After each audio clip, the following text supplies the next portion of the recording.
Lance Clare, better known as BLAQOUT, is a music producer and EDM artist living right here in Kansas City. Coming from a military family, this guy, he traveled quite a bit in his younger years, but ultimately landed right here in our town. BLAQOUT found his passion for EDM and dubstep music at an early age and began making music and developing his own style.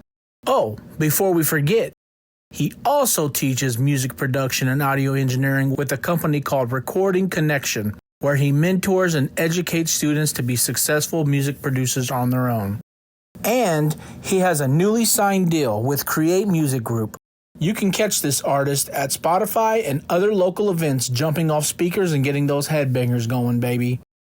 You don't want to miss this conversation. It's filled with lots of laughs, lots of drinks, some crazy stories about crazy things taking place at the events. This is Enterrupt KC. Enjoy this episode.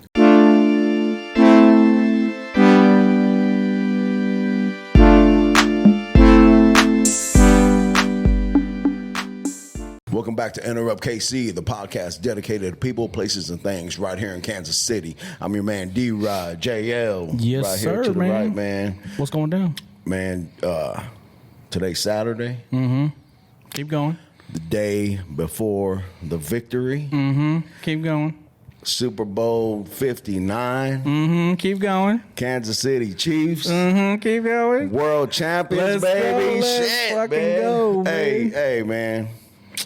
You know what that is? You know what that is, D-Rod. Hey, man. That For our is- guests, too, hey. man, you know what that is? That's a salute, Salute, man. That's a salute. Salute We indeed. talked about Let's just a go. minute ago. Salute, man. Salute. Here we go. Kansas City Chiefs, baby. Let's go Chiefs. Man, real quick, before we delicious. get to our guest, man, I have to say something, man. I was thinking about you the other day. So you remember last year? Was that about me? Yeah, I was thinking about you the Okay. other day, and I was like, man, I got to give D-Rod a shout out on the podcast, and just for people who, you know, especially men at our age, 30s, 40s, 50s. Yeah, 30. Right here. Yeah. And so, remember last year you were like, I got real sick in January, and you were like, JL, you gotta take vitamin D, vitamin B, you gotta take supplements. And I was like, no, man. Hey, I ain't even gonna lie, man. Knock on wood, my head. I've been feeling great, and I started doing this again, preparing for the winter, Right. right after Thanksgiving. Yeah. I was like, man. Shit's about to happen. Yeah, shit's going around, you know, and man, hey, I've been feeling great, man. Yeah, And man. I was thinking about you. I was like, I got to give D-Rod a shout out, man, for that, because he Man. pushed that into my head so bad. You know, thank you for that. But everybody that knows you, man, I'll be on them, man. I'll be on them about their vitamins, Yeah, man. so As we take get- your vitamins. As we get older, man, Do we it. need that supplements, man. Got to. Everybody take your vitamin C, Got D, to. zinc, all that shit. Yes, sir. Yes, sir. Even the glutathione for your liver, because we take this right here. Yeah. Oh, yeah. Okay. Vitamin D. What Big else is important. yeah, it is, man. Yeah, it is 100%. What else going on, man? Man, nothing, man. I mean, you know, well, everything, but nothing. You know, it's just got a big win, man. That's really on top of my head, man. I'm Chiefsed out. Yeah. You know, so I think the city's getting ready to go crazy. Man, it's about to go ham, man. The nation hates us. Man, everybody. They hate us because they ain't us. Yeah. That's it right there. So You know, we're chopping it up with our guests right before we got started, man, and we're talking about, you know, how you know, all the commentators and everybody, you know, the news outlets and the media, right? All the media is talking about, you know, how the three-peat and how good the Eagles are and all that stuff. yeah. But, you know, it's like that every year, man. I'm not worried, man. No, man. We need to interrupt our guests, man, because I want to get their thoughts on this as well, man. For So sure, man, for by sure. interrupt, y'all know we mean introduce our guest. Yeah. The one, the only Lance Clare, a.k.a. BLAQOUT. Yo, BLAQOUT. what is up, man? What's up, man? Thanks for having me. Hey, man, thank you for joining us, Hey, man. thank you for taking Tell time. everybody, where are we, man? Where are we right now? So we are in beautiful downtown Kansas City at P&L. We are in the calm before the storm because you know Oh, just man. as well as I, It's it's gonna going get to be crazy tomorrow. Crazy, Right crazy. down So- here, man. But right now, it's like it's an eerie calm. You know, I mean, you guys saw it. There's Yeah. a nice cool breeze. It's Yeah. it's sunny. but you know that's all about to change tomorrow. Bro, Well, they're already shutting down streets, ain't it, D-Rod? Like, where do we park? Where do we park? We're out here in Power and Light, man, and all the streets are already blocked off, man. It's about to go ham, man. Yeah, it's. I'm staying in tomorrow. I don't know about you guys. Yeah. I'm not doing too much. Nah. Watching that game. I'm too superstitious, man. You know, where was I 2 years ago? Where was I last year? Well, that's where I'll be this year. You know what? My wife teases me, Blackout, man, because I got this shirt that I wear for almost every home game. Yeah. And I couldn't find it, man, for all season. Like, you know, she always swore that she was gonna throw that shit away, man. It's old, bro. It's faded as fuck, man. It's just holes in it. But that's my shirt. But is it the good luck shirt? Is it the item that, like... I gotta say this. I haven't wore it all season. You know, maybe I should wear it, but I don't know. You might need to burn that shirt. Nah, you need to burn that shirt. I found it, man. I found it in storage. So, well, we got to see. Is it a good energy kind of thing, or is it a bad one? Because it's like, man, it's a good energy for me, you know. But my wife hates it, man. But you know, I don't know. Gotta be careful there. That's gonna be a big argument. I might have to throw it over my shoulder and then throw it. Anyways, yeah. So, man. Yo, Blackout, man. Thanks again, man, for joining us here on Enterrupt KC, yo. Yeah, of course. Let's, part of what we try to do here early on, man, is just try to pull, as much story of you out, introduce you to the world, man. You know, we got people watching this all over Kansas City, all over the world, the nation. So it's really cool, man, to sit down and talk with people like you who we don't even know. You know what I'm saying? So with that, man, tell everybody, yo, man, where you from, man? So, that's a complicated question with a complicated answer. Yeah. So I was born in El Paso, Texas, military family. So we moved all over the place. We lived in Alaska. We lived in Georgia, New Mexico, did some time out in Guam. Yeah. But the place that I wound up landing and sticking was right outside of Fort Leonard Wood, Missouri. Oh, okay. St. Robert, Waynesville. Do either of you guys know where that's at? I know exactly where that's at. Okay, you're probably the first people in the last 6 months who do. So, tiny little town. Lived there for most of my upbringing, for about 9-10 years. That's where I got kind of started with music right out of high school. Eventually did the whole move out to LA thing.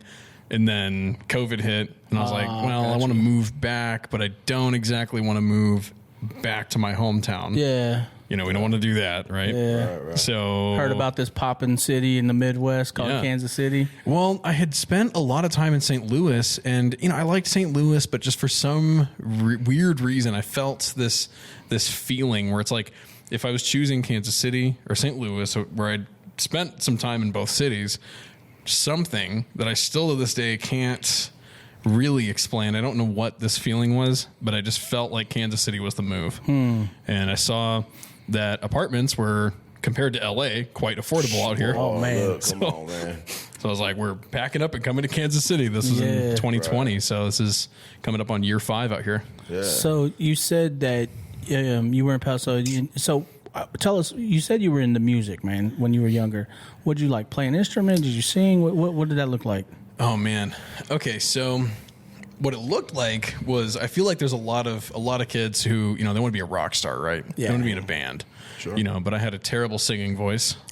Almost everybody does, man. Right? So I tried to play guitar, but for some reason it felt like I was tying my fingers in pretzels, know, and bass guitar. I never really tried it, but I kind of assumed that since guitar didn't work out, that was off the table too. Less chords. Right. So, and I couldn't really hold a natural rhythm. So I was like, well, there goes my dreams. Oh, shit. There goes my rock star dream. And, I started playing video games. I got a super video game addiction, right? But before that, I played trumpet in middle school. Okay. So that was one instrument that I was able to pick up. I learned sheet music through, playing most brass instruments, but it was mostly trumpet. Trumpet, man. That's man, dope, man. So did you join a mariachi group when you were in LA? Or what? Come on, man. Man, that would have probably made the experience more fun. Dope, man. That would have been cool. That would have been real dope, man. So, I mean, right now, man, so you're an artist, right? You're an artist. What was the transition, man? Like, so you played around with music when you were younger. Talk about, what did that growth look like to becoming, early on, right? that artist? So Was there some type of schooling or anything? not in my hometown. In fact, when I told my like school guidance counselors, because I started seeing like videos of like Deadmau5 and Skrillex and all these other like EDM DJs. Yeah. I was like, wait, none of these people are. Wait, you can make this music on a computer and you can like perform it. Like, what is this? That curiosity sparked. Like, there wasn't really a lot of resources. Even my school guidance counselor was like, "Oh, you want to be an EDM DJ, huh?" It gets the pamphlet and is like, "Well, here's this. Here's all the things you can be." Right. You'll notice that's not in there. In there, yeah. So pick one of these, go to college for it. I don't know. I wound up downloading, a DAW software. FL Studio was first. Yeah, and then Ableton was second. Watched a ton of videos, tried to just figure it out on my own.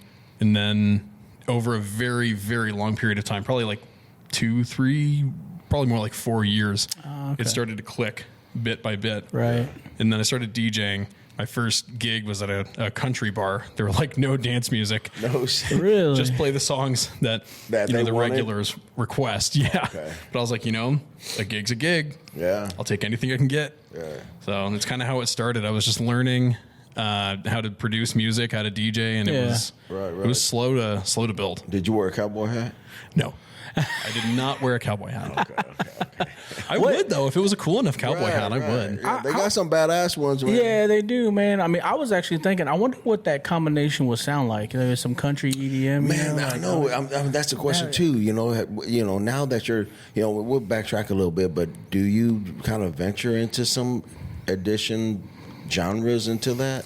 So That'll be kind of dope. That would be dope. Avicii did it. You guys ever hear that song, the Hey Brother or Wake Me Up? Mm-hmm. Those were like, I feel like some of the first, I'm sure there's been some since then, probably, just to go take a look. But those were the two. And when he first played those songs on Ultra's main stage, people were booing. They didn't know what it was. Yeah. What is this country music and EDM? And then it wound up becoming a huge hit. So, you never know. What is EDM, man? What does that stand for?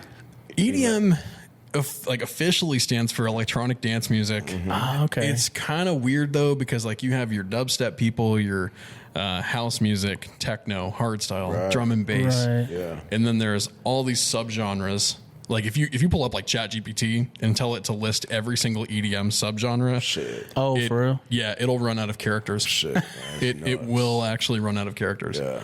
I think it's 1,000 character or 2,000 character. So is EDM the umbrella that everything falls under? Yeah, I mean, some people think that there's certain people within the electronic music community who think EDM's your main stage stuff, your Tomorrowland, your EDC, main stager stuff. But officially, it's technically just the entire umbrella of digitally produced dance music. Yeah. So in my youth, man, it was a lot of house. Yeah. And to me, I thought that was the originator deal too.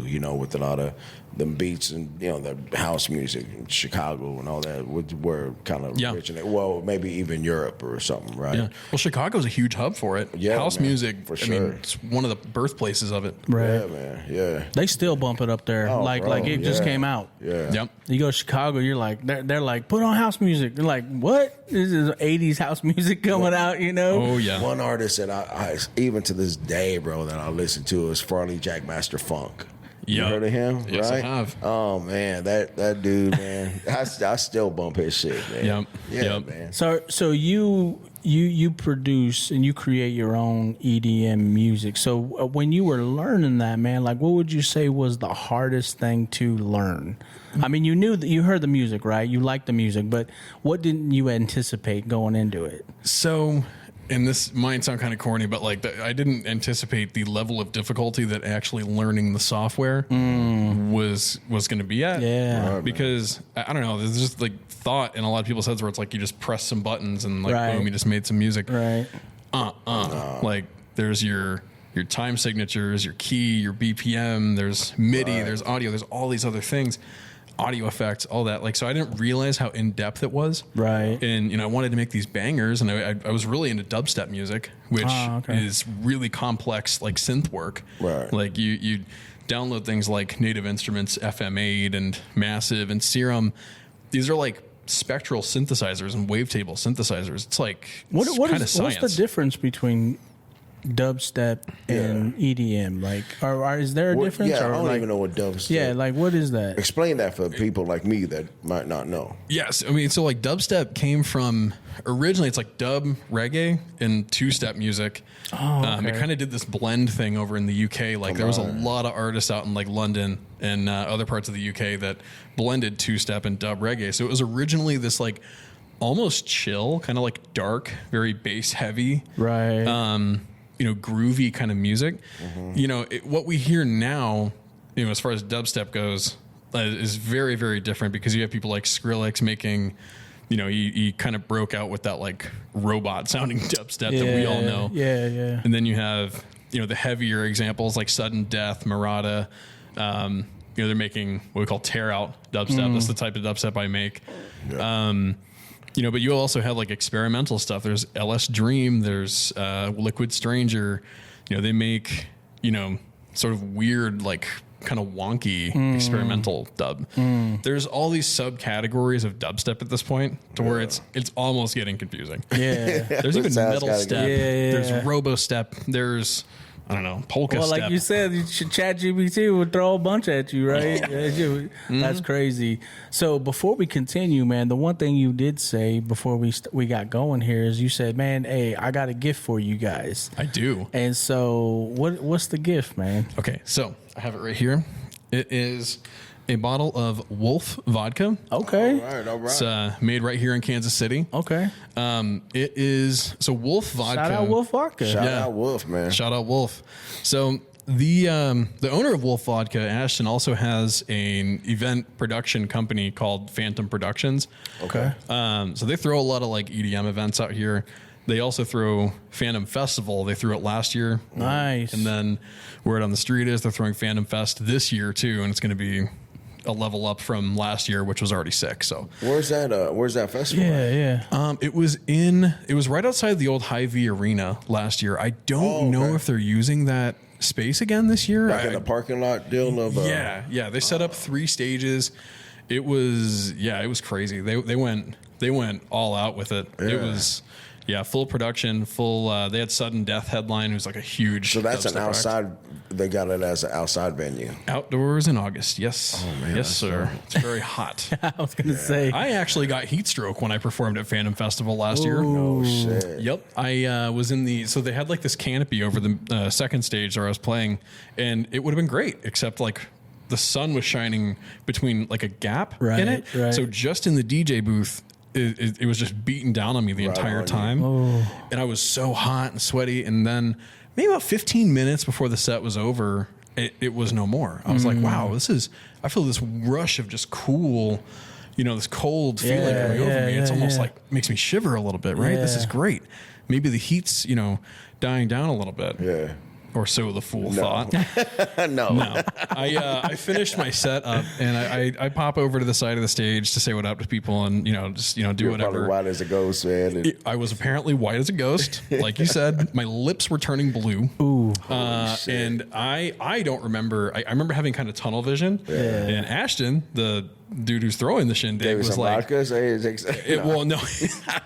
Imagine, right? Right. He looks at me. I remember him going, "Hey, are you good, dude?" And apparently I was not forming words right. Next thing you know, my friends and him, they're like loading me up into this golf cart. They take me back to the dressing room where it's like indoors, and they just like flop me down on this. Like, they made me drink water, Gatorade. They like put ice on me. And there was this like body-sized beanbag chair I was just posted up in for like 45 minutes. Oh, shit. And I didn't realize this, but heat stroke sticks with you. Like it sticks around for a few months afterwards. Yeah. Really? And some people even longer. Like you get more, susceptible to getting Like sensitive. Yeah, sensitive, man. Your whole body gets. Fucked, man. I played a show out in Peoria, Illinois, with my buddy Dogma, and it was like 3-ish months after. It was about 3 months, almost exact after that incident, and I got done playing my set. It was indoors. It was nighttime. Nothing that should have exacerbated any like heat-related injury. Right. and I passed out in the green room after the set. I remember being woken up because they were doing an encore, and Dogma's friend, he comes up, he's like, "Hey, where's BLAQOUT? Where's BLAQOUT?" And I'm just like waking up like, "Huh? What?" Like, and he was like, "You to the stage now," and I hear like this crowd going, "Encore, encore, encore," like through the walls, right? And I was like, it was like 3 a.m. And I got brought back out on stage, still dizzy, still loopy, to do an encore until 4 a.m. God damn. Right. Yeah. Electronic dance music. Yeah. Late night sets. And I still was dizzy even mildly into the next day. So how do you get through that, man? Because like obviously that's a unique situation, right? That's a little bit of physical health. You had a heat stroke a couple months earlier, but like you're talking about, EDM music is, in my mind, it's like that's a load of energy. It is coming through the speaker, and even performing. Yeah, that's what I'm saying. Like, do you have that level of energy every show generally, or you just? So I put myself in this weird position because, like, if you rewind back to like 2015, 2016, when I was like really, I'm still hungry for doing things, but like when I was really getting into it, there would be these warehouse events out in St. Louis and in Springfield, Missouri, and like me and my friends, we would like jump off the speakers into the crowds. We would like, hang off of the warehouse rafters with a microphone in our hand. We would get rowdy. And eventually that became a drawing point for people coming to my shows. Like there's a show I did in St. Louis once where the edge of the DJ mixer is like metal. And I was headbanging with the crowd, and I cut my forehead open on the side of the mixer. Holy shit. Just because of the intensity of the headbanging and the moshing and everything. So it's like, it's kind of an expected thing with heavy dubstep. Right. So I almost feel obligated every time I get on stage to just, you see me like 20, 30 minutes before the set, like stretching, like drinking some water, but not too fast though. Make sure I eat a good meal that day. It's you got to prepare for it because you got to keep that. How long are the sets usually? Usually an hour. Hour? Yeah. But that's an hour of nonstop jumping, nonstop. Fucking banging head and jumping off everything or what? Just the energy, bro. Right? It's nonstop. Sometimes though, I can get away with getting a little bit of a break because I'll have like some water bottles. I get like on my performance writer. There's like some water bottles, some sweat towels. So I'll start to. I kind of pit the crowd against each other. Like left side, can you go as hard as the right side? Right. I sort of get them interacting with each other for long enough to where I can just chill out for a second and like wipe my face off, get some water in. But it's taxing. So my question to that, right, is that that energy that you have, to bounce off of each other because the crowd, I'm sure, gets you hyped as well as seeing them, So one thing that I also wanted to ask you too, bro, is like when you're doing your sets or your set list, right? Is there a certain venue or like crowd participation that makes you know what you got to play next, or is there a whole set you got? So I go into the sets because I have this fear, right? Like this like stage fright level fear where I'm like, I don't want to not know what I'm doing at any point, right? So or them to think that. Yep, don't want them to think it. Don't want, I want to look like I know what I'm doing up there. Hey, we understand. Believe exactly what you're talking about, man. So, so I go in with a whole set list. If there's no crowd interaction, I know I can get all the way through the set list and I've done my job. But I organize the songs to where I try to make a custom intro for every show. And it's usually a custom intro that I usually play into one of my songs.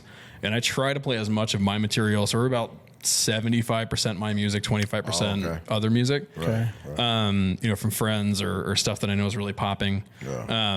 And then, I put them in clusters. So there's like, these 5 songs are great. These 5 songs are great. Yeah. I kind of label the songs to where if I see that the crowd might be getting a little bit tired because it's just been mosh pit, we can bring the energy down and we can maybe throw some rap in there with some, it's like more like rhythm or, different tempo, right? Yeah. Just slow it down a little bit. Slow it down a little bit, kind of bring the energy down. Everybody rest a little bit. Let me get my water. Let me wipe my sweat. Yep. And then I'll bring it back up. I was just thinking, man, like, so Are you officially a dubstep DJ, or how would you describe your actual music? So I mean, yeah. As far as what I do under BLAQOUT, it's dubstep, it's DJing. I do produce a lot of music, so I produce a lot of different styles. I'll do hip hop beats. Yeah. I've done house music. I've worked with some drum and bass. I actually helped one of my students produce a 12-track like reggae hip hop inspired album. Sick, Nice. Yeah, that's gonna come out later. You do this all year. that out of your own little like studio or apartment, or what? You got a studio, or what does that look like? Kind of. So I had a bunch of studio gear for a long time, but then I realized like the digital equipment, and I know some analog producer is going to get really mad at me for saying this. Just watch. The digital equipment and the digital software that we can use to create sounds and put things together is it's so well developed at this point. I mean, I could even make a rock track for somebody. Yeah. I've done rock tracks for people just on a laptop. Oh shit! So it's I didn't really need the gear. Yeah. So I wound up selling it a few years ago. I mean, I've got a laptop for traveling, a really good desktop build. Yeah. You probably want to get like a solid desktop if you want to do it. And then some good speakers, good audio interface, good headphones, microphone if you're recording, but you don't really need $10,000, $20,000, $30,000 worth of studio equipment if you want to get into it. Right. And What's crazy is you saying that. It reminds me, D-Rod knows this. Well, my youngest son, he makes beats, right? And he has his own little TikTok, and he started posting videos of him making his own little beats. And all he has is this, man, I don't know the name of it, forgive me, but it's basically like a sampler. And he could sample drums, he could sample music, whatever. you can probably lay out those sounds And he lays rhythmically. it out Yeah. into a beat. He might change the pace of the beat or something, the sample or whatever. Dude, he's gifted, man. I mean, people have heard of stuff. It's like, man, he's gifted. But my point is he starts making these videos of TikTok, and here they come, man. Yep. These grown ass men telling them like, you're not a real music, blah, blah, blah, blah. You don't know what you're doing. You're just taking music and making it. Yep. But then behind that is probably people who share your opinion. Like, hey, look, that's good what he's doing. Like, stop bagging on this kid, And it doesn't get to him, thankfully, Let people have fun creating. Yeah. And don't be I can cuss, right? Yeah. Fuck yeah, Don't be a dick. Yeah. That's what I would say to those guys. Yeah. So that's cool though. So he probably has one of those. It's like a sampler that also lets him sequence things out and put beats together. There's a lot of different models of that type of hardware, but I know what you're talking about in general. So. Hey, since we're talking about, man, what's his handle, man, on TikTok? Yeah, man? it's oh shit, he's gonna kill me. Oh, he put me on the spot. Well, we can shout him out, right? He goes by the name Author Akira. Author Akira. Man, you guys shout him out. Shout out my son, man. We call him Bob. Shout out to Author Akira. Don't let old Akira, head man. producers get you down about what you're doing. Just keep doing what you're doing. The right people will come. Yeah, Right. I'm gonna clip that for him, man. Yeah, man, no doubt. I wanted to ask you too, man. You talked briefly about like creating and how you get your music together, right? The beats, right? We're fortunate enough, man. We talked to FK, man. As he's a local DJ, he's DJs here, Cool. And is there a way? I know that some of the old school ones they count the beats, but with EDM, is it kind of the same thing like that? I mean, because it's just it's so high tempo. Yeah. How is that to try and correlate those beats together, right? I mean, Yeah. A lot of it's just, I mean, I watch your stuff, bro, and it's sick. I love it. Yeah. Thank you. Yeah, man. But So- what's that process like doing that? So something that like my best friend told me, Chris, shout out. I'm gonna say something you told me. Yeah. Is that when you're producing music, if you move with the music that you're producing, if it makes you do something, if it makes you bob your head, makes you kind of like do some of this, like whatever, then that means you're probably on the right track. Yeah. And it's like I even have students that I teach where they're not getting the rhythms, they're not understanding, counting beats and structuring things. Yeah. And I tell them, just listen to something that inspires you. Yeah. Like, I never go into a production session without some inspiration from something another artist has made. Not to, I do that not to copy them, right? We're not, I don't like plagiarize somebody's song, but it's like, if you go in with some kind of idea as to what you want to make, and then you produce something that, the software's got a metronome in it too if you want, but it can get kind of annoying. The tick, tock, tock, tock. Yeah, it's kind of. Yeah, and I feel that, man. I hear that sometimes too. I feel that, it makes total sense to me. Yeah. Like what you said about you're hearing something, you start moving to a beat and you hear something else, right? I do that all the time. One thing, I play music at family functions, man, and I always kind of go through and know what's a song to go. If I see people kind of groove into it, like, oh, same tempo, man. So I feel that 100%. That makes complete sense to me. My music was so discombobulated for a while because I was kind of running out of inspo. Yeah. And then, my buddy Chris told me that tip where he's like, make things that make you want to move. And then, I sort of adapted to using, bodily motions as, the metronome. He's got a video, and I bet you if he sees this podcast, he's probably gonna share this video. He's got it on his phone. But he took a sneak video one night from outside of the house we were living at in LA, where it was just me on my laptop, just like bobbing back and forth while making like a dubstep beat. Yeah, it looks so corny from the window, but there's some truth to it, man. It's like if you can understand what it is you want to create via how it makes you want to move your body, that'll be pretty sick, man. Do you in your performances, do you use video behind you as well? I do. Well, okay, video. You mean like I'm thinking when you're up there and you're playing your set and you're having everybody going fucking ape shit out there, for you to having that clip of you behind you, doing what you're doing. To me, I'm visioning that. But on top of that though, like, in my mind, like, okay, so this has been in my head, so I'm just gonna say it because I'm an older guy. When I was coming up, we called what you described the events raves. That's what we called them, coming up. Like, people would be like, you want to go to a rave? Yeah. I'm like, okay, I know generally what that looks like and sounds like, Yeah. And my mom and dad was always like, hell no. Get some eggs, go get crazy, The term rave, it got such bad. When I first started DJing at like raves, raving in certain parts of where we were hosting them wasn't legal. You threw an underground rock show, underground rap show, country music, that's fine. Yeah. But as soon as there's, house music, or as soon as there's EDM playing, it's a rave, the cops are going to come shut it down. Yeah. Right. So you couldn't use rave to promote or market an event? You could if you were ballsy enough.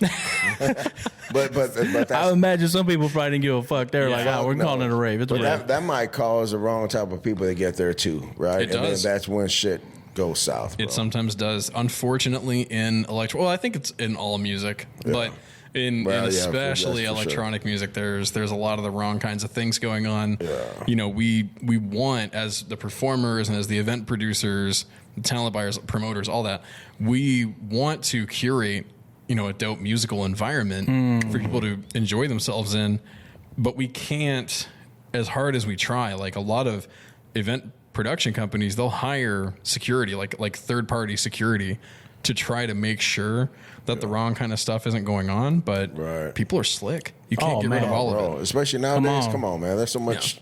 Yeah. There's so much crazy shit. You could disguise the bad shit into anything nowadays. Hey, man, and on that note, I just wanted to give your wife a shout out because she brought some snacks for us, and I was like, "What's he?" So she brought some gummies. What are they? Pull them, grab them. Man, so it's a little bit. Hang on.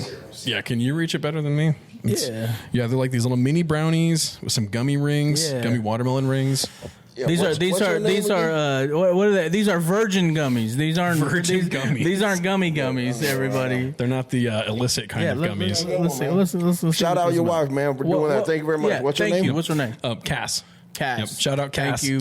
Shout out Cass. Thank you. My doctor doesn't thank you, but I thank you. I thank you. Wow, she made all this. No, it's like I don't know where it these came brownies from, on fire. Yeah, no, I don't know where. She did. She made all of it from scratch. Right? Yeah, man. Nice. Right on. And that's what when he brought it in. What I, to your point, I was saying, got these brownies, and he's like, man, they're nothing crazy, but Well, you got to clarify that's all nowadays. good, man. No, yeah. You always got to clarify. Yeah, I told him, I was like, that might be a whole different podcast. Yeah, it's all some crazy shit. Which, speaking of cool things for the podcast, thank you for this. This is delicious. Absolutely, man. Salute to you, Absolutely. man. Salute, Lance. to you, man. BLAQOUT. Appreciate you, man. Thank you. And feel free to crack open that wolf, man. Yeah, I actually kind of want to see what you guys think of it. You down? Pop it open. There's some cups right there. Yep. Let's do a pour.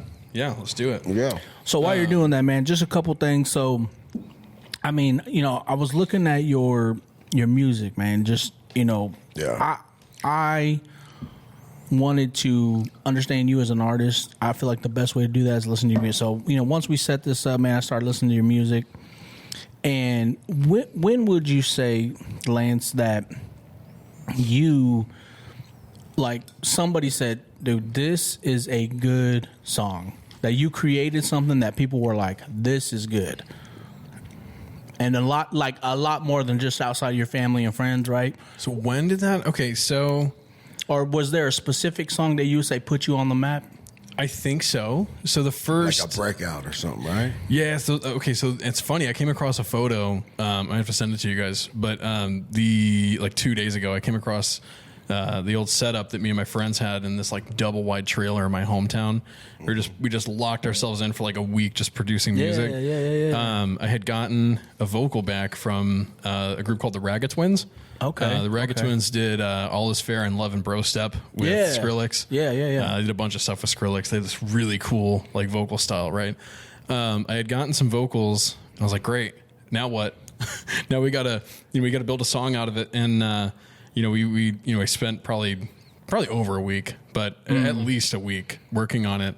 Okay. And then just the way things worked out was just perfect because I wound up opening for Borgore.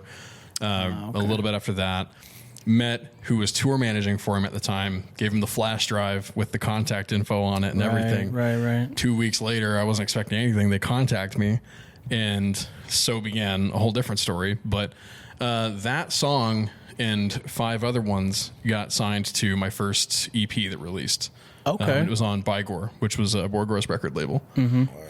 So that was the first one that was like, people were like, oh shit. Like I started getting some like media coverage. I started, getting some show offers. And what year was that? 2016. Okay. Yeah. So it was a long time ago, 2016. Yeah, 9 years ago. What mixer do you guys want with this, by the way? Whatever, man. I'll take the red one. I'll take whatever the you. cranberry. Yeah, it doesn't matter. What you like? You like to get that? Yeah. Yeah, I'll do the red. All right, let's do it.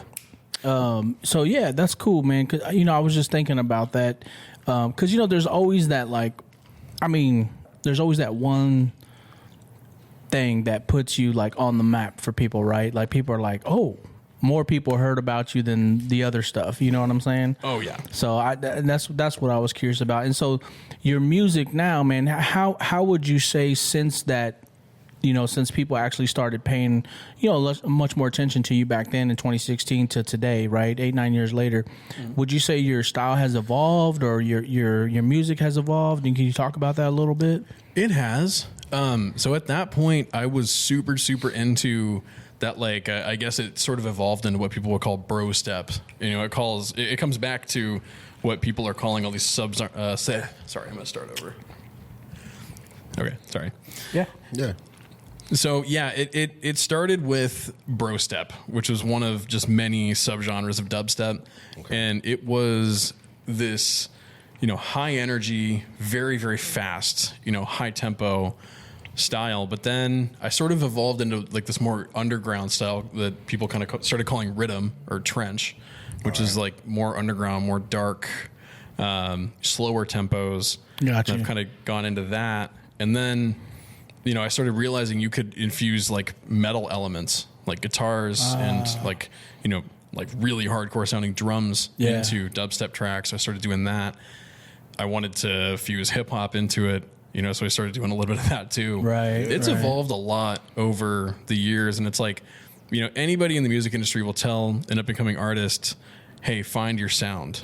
Like if there's any one thing you do, find your sound. Right. I don't think I've done that yet. No? I still don't think so. Okay. Yeah, I don't think so either. No, because it's like I've done some of this, some of this, some of this, some of this. Yeah. There was a period of time where I was considering dropping dubstep and just going house music. Oh, okay. And that never went out. Probably for the best, but yeah. You know, you said house music, man. I got to ask D-Rod, man. So there was several clubs back in the day that I feel like we went to. All of them. Yeah, but Empire Room sticks out. Yeah, that was definitely a house music. I don't know if you ever heard of Empire Room. It sounds familiar. Yeah. It's up there, Martini Corner. Up there. Back in the day, it's back in the day. Yeah. But, and then there was the spot down there in the River Market, down in the basement. what's it called? I forgot. It wasn't called Cashmere, but I think it anyway, it's right by the River Market. It's across the street from Brown and Low right now. It's like exactly. Right across the street. Yeah, that was a house club, EDM. Well, club, even back in the day, or some of you old heads might remember this. Even XO and Westport. Oh, XO! Oh God, Westport. How could I not say that? XO was the same way too. Man. Lance, that was dollar beers on Fridays. Okay, true story. Let's go. Yeah, you guys ever go to the Riot Room? Oh yeah. The Riot Room was a really, really good spot for underground dubstep events. Yeah. Fun fact about the Riot Room. Rest in peace, Riot Room. Yeah. But the Riot Room used to be where all the Midland Theater headliners that were coming, through on big tours, would frequently wind up playing like hush sets. Play a set there at the Riot Just Room. walk in and perform. You see them play 3,000 cap Midland Theater, and then you pop over to the Riot Room and they're waiting in line to get in. What are you gonna do? Right. Then play a set. You play a set for like 100 people. Wow, fucking sick. Totally different energy. So there was also it's like a country club bar now out in Green Valley, but what was that spot called? Damn, it's skipping my mind. But I would say sometime between the year, let's say 2001 and 2004. That's not the Whiskey Tango place. It's called Whiskey Tango now. Right. It's a big ass land. It's this huge fucking club. I've heard about Whiskey Tango. I've never been, but I've heard the name. But back in the day, 20 years ago, it was called something else. Yeah. And I remember the first time I went out there, I thought it wasn't a rave. I mean, real shit. I was like, oh shit! Like I didn't realize I was coming to a rave, and it was a line of people to get in and everything. Yeah, there's this one time. Little quick story. I went down to the West Bottoms. And it was some type of party, after hour deal, rave, whatever. And man, I was like, where the fuck? And like I thought I was in a whole different state.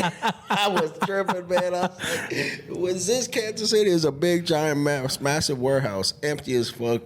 Everybody was in there, crowded as shit. Yeah, just kicking it, man. There's so many little speakeasy venues down in the West Bottoms. Now you just got to go where you hear the thumping. Now you just got to you can't find the venue entrance because it's not. If somebody today, let's say they hear this and they're like, man, I want to go check this out. Where do they go in Kansas City? Oh, where do they go? So my most recent spot that I went to that I really enjoyed, the Lowest Ferns. Oh, okay. Out in West Bottoms. Yeah, West Bottoms. Mm-hmm. Yeah. I gotta say, Aura nightclub's always a pretty dope time. Yeah. Shout out Stu. The club is really, really sick production. Great, like video walls, lights. Yeah. They really know what they're doing. Do you have any sets coming up that people can? Because this is a true story too, D-Rod. Mm-hmm. I went to Westport Flea Market. They got $3 burgers right now. Shout out Westport Flea Market for the 3-peat. Yeah. So I took the wifey down there, and I was like, I walked in, and I see a flyer, and I see BLAQOUT. Your name is on there. Was it the Give Back flyer? I think so. That's crazy because I threw it at the Westport Flea Market. It was a free event, and it was basically because I was sitting around with some friends one day when we thought about Give Back. Mm-hmm. We thought about, man, the EDM community is huge out here. How many tickets do you think they buy every single year? And we're like, I can't even begin to count that. Right? There's so many variables, but I know it's a lot of tickets. Right. So it's like, how cool would it be to throw a free event where we showcase Kansas City's talent and then we do something really special at the very end? Right. I called up Ashton, fan of Productions. Mm-hmm. He helped me throw it. Mm-hmm. He's like, let's do it at the Westport Bowery, Westport Flea Market. Yeah. And it was sick. We had Mike Ho, Y'all Thought, Savage Habits, Subsick, Hydrosonics, and then we had 14 DJs going back to back on stage in the span of like not even quite an hour. It was officially like 55 minutes. 14 DJs? 14 DJs. 4 turntables, 14 DJs. I kicked it off, and then it was like, okay, you plug in. Okay, you plug in. Like I was going to the DJs being like, okay, yeah, you see him, you see her, plug in after her. Like just coordinating this whole thing to where like everybody got to play orchestrated at least once. There's a video on my Instagram about it. We had like a GoPro type deal on one of the rafters, pointed down at the DJ booth, and it's like a 2-second of each DJ clip. But yeah, we made that work. That's dope. Give a shout out your IG, man. What's your IG handle for people to look for that, man? That's BLAQOUT Dubstep everywhere. So it's Instagram, Threads, Facebook, SoundCloud. Yeah. Okay. It's BLAQOUT Dubstep. We'll throw it out there. Yeah, we'll throw it out there. Talking about your IG, man, I watched the latest one that you put out. Bloodlust. Oh, yeah. I watched a little bit of that, man. Hey, man, anybody who gets on Instagram, man, go check that out. That shit is dope. sick, bro. The film for that, the actual video, is super heavily filtered. Okay. But Debris Digital, Devin, shout out, took that video, and it was at Aura nightclub. Yeah. That's where we filmed that. That was the first time I ever dropped that song, was at Aura nightclub. Man, that's sick, man. I liked it. I liked it a lot. I probably watched it about 10 times already, just that clip. Hey, thank you. How do you come up with names for these deals, man? Yeah. Right? I mean, Bloodlust, right? I mean, and the reason being because, makes me sound like an ex-girlfriend. So I have this really epic, dramatic story about how I got the name Bloodlust. Let's hear it, man. I'm just kidding. It's not that exciting.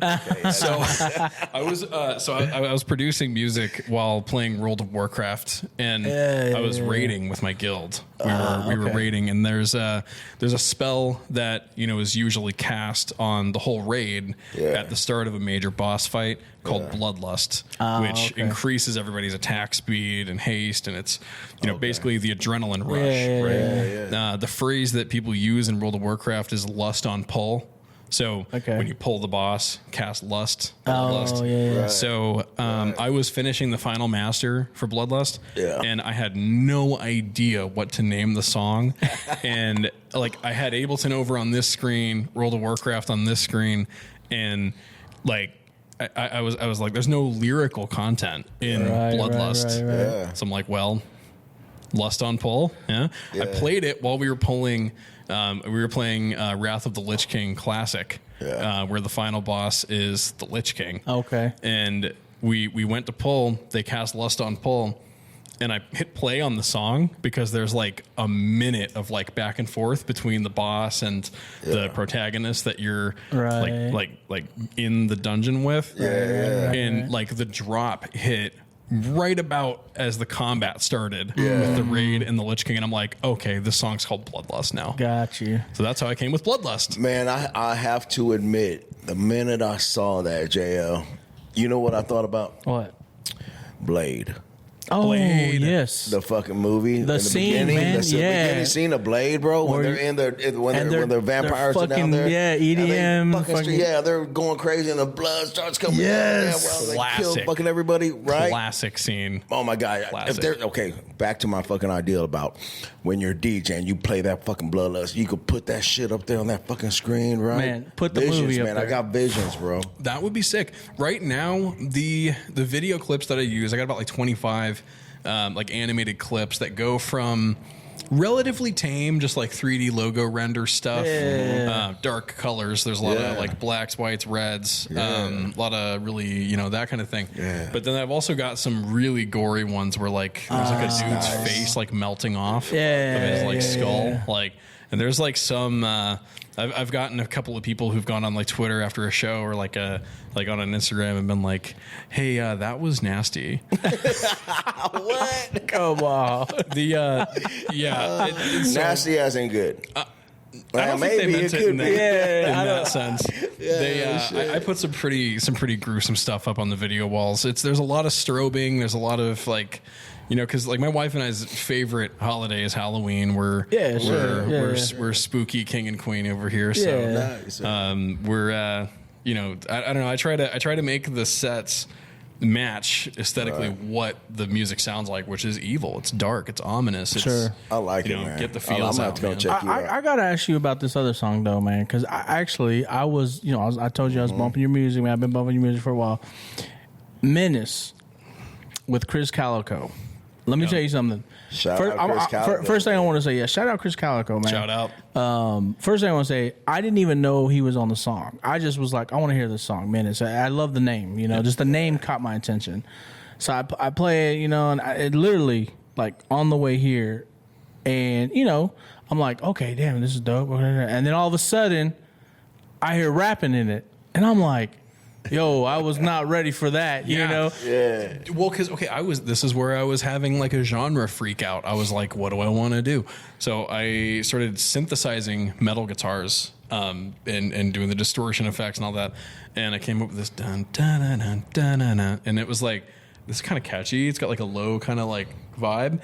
And then dubstep intro, the Chris Calico verse was at the very beginning. It's more of like a chant where it's like, you know, and then I had that, and then there's the build up into the drop, which was some like weird experimental, like I was like borderline having a genre crisis. Maybe I'm supposed to be making experimental dubstep. No, but a new genre. It works, man. It works. There was, when I was structuring the song out, I was like, okay, we have these 16 bars in the Chris Calico bit. Right. You know, but I've also got this like this other area in the middle of the song, and I don't want to just repeat it, right? I don't want it to get stale, you know. So but you know, I had to put something there. And one of my students, Nikki Nevermind, who's also on the song. Okay. So he came to Recording Connection, the school that I teach for, and he wanted to learn how to produce hip-hop beats. Okay. It's a couple months we're just doing hip-hop beats. Sure. And then he tells me he also raps, and that he's got, I mean, he showed me like a book of like all these raps he's been writing and stuff. forever. And I'm like, dude, we got to do something about it. He's like, I don't have anywhere to record. And I'm like, do you have a closet nearby you're not using? No shit, a bathroom. And she's like, yeah, I got a closet over here. So like, we over the course of a couple days, I basically had him gut one of his closets out, get some of the foam, the acoustic foam. We were like back and forth on Snapchat. I was like, yeah, put that up here, put this up here. He's like sending me updates. He built a vocal booth in his closet, and I was like, okay, this is just coming together too well. So I'm gonna send him this song, and I'm gonna be like, hey, let's see what you can do with this. Like, you know, if it's dope, then we'll put the song out. Yeah.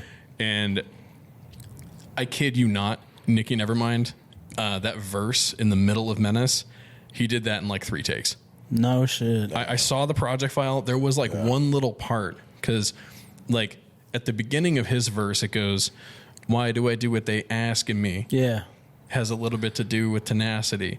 At the beginning, when he first showed me this, it was like, why do I do it? They asking me. It had like kind of a stutter tone, but with the cadence of the beat and the guitars and everything, I was like, what if we, why do I do what they asking me? Da, da, da, da, da, da, da, da. That kind of cadence. And we literally, he just recorded a little spot, like, right, we just like sliced it out. We just like comped another piece of his voice into it, and it was dope. We didn't touch it after that. Hey, that song is dope, man. I'm like legit, man. Go check out that song, man. Thank you. Spotify, by the way, you know what that is, D-Rod. BLAQOUT. You know what that is, BLAQOUT. What do you think of the? That's a salute. By the way, the vodka Wolf. Shout out Ashton, man. Wolf is good. I'm gonna drink. I'm gonna drink. No, I'm not. What? Yeah. Oh. I drank this all already, but Did you? Salute. Thank you guys. To that, man. I was super stoked because to do the track with Chris, and it was a new style of dubstep I hadn't touched. I was really excited about it. But then to have a student of mine kill it, and then his first, like one of his first like official public releases was a feature with Chris Calico. I was like happy to set that up, but I couldn't have done that if he didn't crush that. Yeah. So, I mean, this was the work of multiple minds, you know, and there's probably about 6 different versions of that song too. Well, you know, you talk about you getting in genres and trying to expand out, brother. You know what that is. That's a constant process of growth, man. And that's what you're doing. That's what you've been doing, and that's your vision that you see with the music you're creating, not only for yourself but like for the people you're saying or teaching and training, which also I want to get into, because even on your IG, bro, you got you give out little tips. Little tips of the trade, and this is how you do this. You got, I've seen little audio engineering tips, producer tips. I seen one where you put on there the get the fuck out. Right? Shut the fuck up. Or shut the fuck up. Yeah, I'm sorry. Oh my goodness. Shut the fuck up. Do you want to know the story on that? Yeah, absolutely. Come on, man. So it started, that drop, the actual like 16 bar drop segment, the dubstep portion. Yeah. It started because I was doing a live session with Recording Connection, which we're going to air probably sometime in the next week or two. But they had me start a drop from scratch. I showed them kind of the process, and then I was kind of stumped on it. And then my buddy Hydrosonics, shout out Dylan, Hydrosonics, shout out stellar Dylan, dubstep producer out here. He's killing it. Yeah. I don't remember the exact exchange, but pretty much we decided to do a Panic at the Disco, I Write Sins, Not Tragedies flip. And, you know, he starts putting together this like sick intro. You know, I split the vocal using AI splitter, you know, and got the original Brendan Urie vocal. And then, you know, I sent it over to him. He does his magic there. I sent him the drop project file, and we collaborated on it to create this sick like flip, this dubstep flip of I Write Sins, Not Tragedies. Yeah. And the one thing that I couldn't figure out was the pre-drop vocal. So this is like a 1 bar, maybe a 2 bar section before a drop, where there's a vocal or something to kind of, you know, like take everything out and then just throw the drop in. It was empty. It was empty. So I was like, so we took the Panic at the Disco, where he's like, it's much better to face these kinds of things with the sense of, and then Poison Rationality didn't fit before the drop. And I'm like, well, this is aggressive dubstep. So, and I love cussing. Man, do I love cussing. So I was like, I just recorded myself saying, shut the fuck up a few times. And I threw it into Musicify. So we got one layer of my voice going, shut the fuck up. And like 2 or 3 layers of this AI render of what was originally my voice going, shut the fuck up. We grouped them together. We processed all these voices together, put all these effects on it, so where it just worked. So now, I've dropped it at the Midland. We've dropped it at Mosaic, Bowery. I'm going to drop it February 15th at the Granada in Lawrence, which we could talk about in a minute. But so this song came together, and it's just this like insanely ignorant dubstep flip of this classic Panic at the Disco song. Right. We thought it'd be a good idea because Panic at the Disco had been broken up for a long time. They came back together to play it when we were young, and Hydrosonics and I are kind of speculating that, hopefully, please, they get back together to play Vans Warped Tour, which got announced as, coming back. We figure, this would be great timing to put out something. Man. Yeah. No, I wanted to ask you about that, man. I saw that clip, man, and I was like, man, shut the fuck. Well, another big thing, man, just that we saw on the socials is that you just signed a new deal. Is that, can you talk about that a little bit? Yes, I can. I'm really, really excited to have done this, because when you get, especially in EDM, when you start producing and releasing music for a long time, and I think it still kind of is, the narrative was, signed to a label. That way you can get in front of their audience. Sure. And you can make the fans, then you can book for the shows, and, question mark, profit. Right. The missing step in the middle sometimes. So, I mean, and when I'm saying all this too, I've done releases with, Bygore, Subsidia, Rude Service. Those are Borgore, Excision, Bear Grylls record labels. I have they were all great labels to work with, But when you sign your music to a label, you're signing away ownership of the master to some degree, usually to the 50-50 degree. Right. You know, which is pretty hefty. You know, and so after I took a bit of a hiatus after doing all these releases with these labels, and, you know, I wanted to get back into it, I was like, well, you know, I know some of the right people to help promote the music. I know some of the tactics, the strategies, you know, that you need to, you know, get your music heard by people. I'm going to try to go it alone. And I basically created a distribution account on this distro platform that I won't name because they kind of did me dirty. But It's okay. You can tell us after. Yeah. Oh, yeah. Oh, Yeah. I will. Oh, I will. Yeah. With some cuss words. Yeah. Oh, yeah. Yeah. So, but, you know, after, you know, releasing a pretty good amount of music through that distribution platform, I realized the math wasn't mathing. The streaming royalties were not. I mean, you can look up what the payout rate is for Spotify, Amazon, Apple Music, Tidal, Deezer. It's all public info. So then you factor in your streams, and then you see what your payout is, and you see there's a major discrepancy with it. It's like super disheartening. Yeah. You know? So, I mean, a buddy of mine got me in contact with Create Music Group, and, you know, I met with them, talked about, you know, kind of what they do.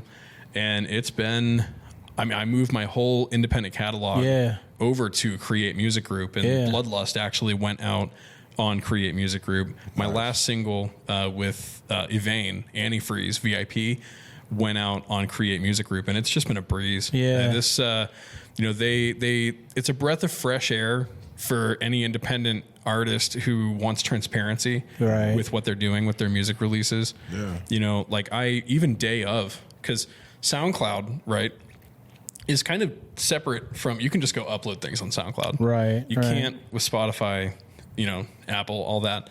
So a lot of artists, they'll just upload it manually to SoundCloud. So my account rep at Create Music Group reached out to me yesterday morning when I put the song out and was like, hey, you know, can you send us the SoundCloud link so we can make sure the monetizing is good and all that? And then, you know, I was like, yeah, sure, no problem. You know, sent the email back and got an out of office notification. What? So this person at Create Music Group took a minute out of whatever this vacation, maybe this trip, you know, they're out of office, actually still took the time to be like, hey, can you send me this info real quick? And I was like, that was, you know, That's mad a solid, respect. bro. That's a solid. Mad respect. Shout out Creative Music. So Man. they make it easy too. It's like when you're sorting out things like UPC codes and ISRC codes and What are those? What are those? People that don't know. Oh, so like you take an album, right? Or you can take an EP, let's say 6 songs. The release, you know, blah, blah, blah EP is under this UPC code. Okay. And then the ISRC codes are assigned to individual songs. Oh, so I got you. 6 song EP has 6 different ISRC codes under one UPC code. Got you. So Individual songs. yeah. And individual, they get a UPC and an ISRC. But like a whole album would be like 10 song album, 1 UPC, 10 ISRC codes. Right. So, you know, they sort all that for you. They have you fill out forms and submit the artwork and the song and all that. But they've also, you know, they've just been really transparent with everything, and it's been great. You said, I know we could look this up. You know, sorry if anybody, you know, this is common knowledge. I don't know though. But you have music on Spotify, right? And I'm not trying to get into finance or anything like that, but like if somebody has a Spotify and they're putting out music content, let's just say, and it's generating, you know, like what does that, like if it's getting pushed, like it's on a platform and I'm assuming like the music group or somebody's pushing it, right?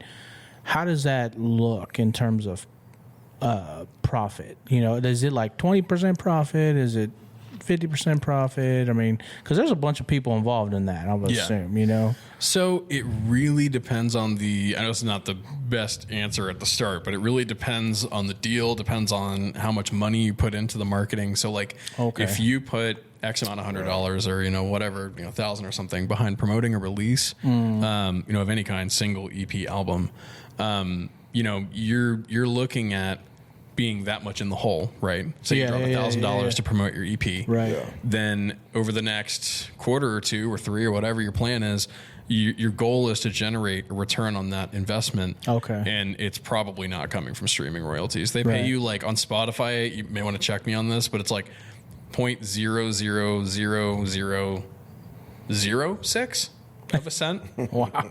I think something like that. It's publicly For every available. play? For every play, yeah. Wow. So it's so you got to real. get up in the multi-millions to even generate real money. Yep. Gotcha. So where you start to, as an artist, where you start to kind of, generate that return is like if you have a release that does great on, Spotify, SoundCloud, Apple Music, wherever. Right. Then you generate an audience and you can see your analytics inside of your dashboards on all these platforms. Yeah. So you see, I'm getting played in Miami, LA, New York. Then what you can do is, need a refill? Yeah. All right. Yeah, just pass that over. Go ahead. I don't want to stop you. There you go. Yeah. So, so you generate plays in these markets, and then you can make an educated guess on, where you want to try to go perform. Right. Because if 10,000 people listen to your release in New York City, maybe it's a good idea to get with a New York City-based promotion company to throw a show. You negotiate a deal. Yeah. You sell your merch. Right. Do whatever you can to kind of use the streaming and what you want is fan retention too. Streams are nothing unless you have fan retention. Right. So the idea is you spend money to get the fans, then you sell tickets to the fans, you sell merchandise to the fans. Right. And that's hopefully where the artist makes their return on investment. BLAQOUT, you got some merch? I don't. So I do. If you go to BLAQOUT official or blackoutdubstep.com. Yeah. That's the website, right? Yep. blackoutdubstep.com/store. I do have merch, but I don't really inventory it or warehouse it. I just go through Printful. It allows me to create all my designs and, list them up. And, I can test the designs out. I generally try to before I'm like, hey, my awesome fans, I want you to have this merch. I want to make sure it's a good product first. But I don't buy merch. Man, I got a little request, man. Check this out. Tell me, with the whole shut the fuck up deal. You got the next one with something that's Enterrupt KC. Let's go. Come on, man. Let's do it. Like Enterrupt KC. Right? Don't put shut the fuck up. No, not that. But in that same say concept, right? With the same concept, bro. That would be sick. Send it to us. Post to do something, man. Yeah, that shout out would be kind of dope. That would be dope. Enterrupt KC. Let's fucking go. Let's go. But then do it how you did, and drop it, put it as a, you know what I'm saying. Does it drop? Yeah, a little drop. I could try to do That'd that. be sick. That would be We get dope. that recording. We get that Enterrupt KC. Let's fucking go. Something like that. I mean, do it. I'm just saying, like, what would that sound like? Like, if you try to create a song, Enterrupt KC. Like, we asked like artists who draw and paint, and we asked them the same question. Yeah. Like, what would a mural look like with Enterrupt KC? Yeah, and they said so what would a there's- song from you sound like? how would you Enterrupt drop that, KC. Well, how would you put that together? Enterrupt KC.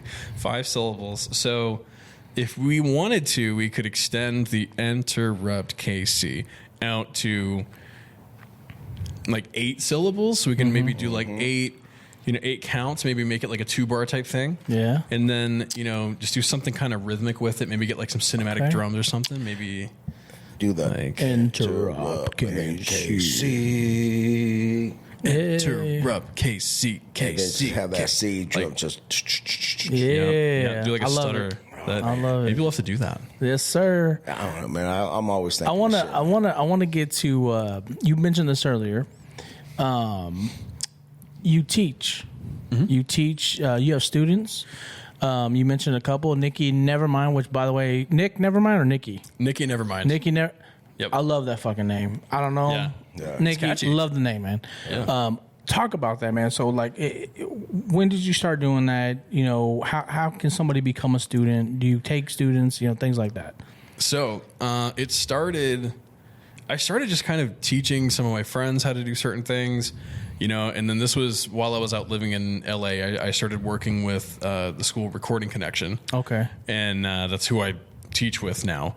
And they is this virtual or for me, yes. Okay. So Recording Connection actually has studios all around the country. They send their students to real working studios. Okay. So when I was working with them, I'd send students to studios in like Houston, New York City, LA, Miami, to engineers and producers who had like platinum credits. Wow. Like some of them even had Grammys. Wow. And the system was you vet out what the student is looking to learn, and then you see where they're at, and you set them up with an opportunity in their area. Mm-hmm. Right. And it was really, really cool because even back then I would see some of the students I had talked to when I was working with the school. Right. Come out the other end and make it in the newsletter. Oh, so-and-so landed this production credit. There's a graduate for the school named Ryan Venable who is working out of Houston, Texas. Oh, okay. If you go to the Studio 713 website, you scroll down enough, you'll see a picture of this guy with a beard in a chair at a mixing console. To his left, Justin Bieber. Hey. Oh shit! Wow. Yeah. So it's you can give these opportunities to somebody who is being super receptive. Right. There's an interview process. Like anytime I take a student on, there's an interview. I look for certain qualities. Like everybody has their own strengths, right? Yes. And if you want to get into music production or anything entertainment, probably like you have to have like an almost psychopathic obsession with wanting to make it happen, because for sure. As you guys know, building your podcast, probably it's a grind, man. It's the grind never ends, even when your day-to-day responsibilities also never end. Yeah. So it's like, so that's kind of what the school does. I teach virtual because there's a lot of students that come through Recording Connection who want to learn EDM production, or they want to, or they live somewhere remote where the school may not have this like star-studded studio to send somebody. Right. So I provide a virtual learning experience, which I think I'm biased, but I think it's almost better because I'm working directly one-on-one with the students. Yeah, man. Every time we meet. Do they need like Pro Tools, or do they need like a software already, or what does that look like? So the school actually lumps that into the tuition. Okay. Yeah, which I think is really cool because like you go to most schools, they're like, oh, you got to get this, you got to get these books, you got to get this. Right. Nah, not with Recording Connection. It's like here's the tuition cost, which is significantly less than most music production schools. Like, I probably, out of professional courtesy, I won't name the other schools, but there's some that are like $25,000, $36,000 a year, or something. $60,000 a semester. Recording Connection's 6-month program is right around $12,500 right now. Okay. And it's and they supply software. There's an ebook. I like teaching this way because there's one thing that being a music producer, and I went to community college, I wasn't able to, it just didn't click. I'm ADHD. Sure. I didn't learn at the same pace as everybody else. And also all creatives want to do something different. Yeah. Like it's almost never the same twice. This is good info, man. It really is. I just told you about my son, and he's a junior in high school, and he's like, I want to go to a school that's going to teach me how to be a producer, an audio engineer. And I'm like, all right. And so, we're looking at just, traditional format, go to community college. Johnson County Community College has one program. I think KCK anybody, does. man, anybody who's interested, man. Man. I had to tell him, look at what's it called again? Recording Connection. Recording Connections, man. Shout out, man. I've been working with them for, this year will be 7 years. Wow. And I've actually, beyond working with them and teaching with them or teaching students for them, I also wrote they have a program for live DJing. They brought me on to actually write the program, as well as one of their other curriculums, and I'm working on some other stuff with them I can't really mention yet, but we're trying that much harder this year to really bring the opportunities to the students. So we noticed there's not a lot of schools. I haven't really been able to find any schools that bring opportunities to students in the music production world. Gotcha. They're always learning in these manufactured environments, and there's not exactly a job fair for music producers, right? So So Recording Collections are here local in Kansas City. They partner with a studio out here in Kansas City. I'm also a virtual mentor out here. I've taught some students out here in Kansas City, but and one of my students, Luke, actually was able to go get hired at Unlabeled Music as a studio out here. But we did the program virtual. The school itself is based out in LA, but they partner up with, they got hundreds of mentors all around the country. Cool. Well, yeah, man, good. I think that's dope, man. Like I said, to me, because, like I said, my son, I'm trying to figure out, like, what's the best path for him, to get into this. This is what he wants to do, you know what I mean? Yeah. So I will tell you, what I have told him is you need to build yourself a portfolio. Yes. Yes. Ding, ding, ding, ding, ding. Winner. Yes. Yeah. I like to build yourself a portfolio. That way, in an interview or any school, they understand who you are as an artist generally, like what is the sound you have, Yes. What can you do? I like to compare the music production world to the tattooing world. Because to get if I'm not mistaken, to go and get hired at a tattoo parlor, you probably have to have an apprenticeship. Yes. Then you have to build, your book of skin. You have to get the pictures of what you're doing. They don't know you're good at what you're doing. Yeah. And you have to build up clients. Yeah. You have to build people who want to come get work from you. Yeah. So it's music production's no different. I actually asked, I'm on a panel with Recording Connection where we meet twice a year to make sure the curriculums are up to date. It's like a it's like a mandated state thing. There's some producers that pop in there, which you can't help but notice the gold records on the walls. So we were in this waiting room before it started, and I was asking them, I was like, can I ask you guys a hypothetical question? 2 people walk into your studio and ask for a job. Person number 1 just graduated from Berkeley, highly esteemed music school, right? But they don't have experience yet. They don't have people who want to work with them. Right. They're just fresh out of school, right? A damn good school. But, that's person A.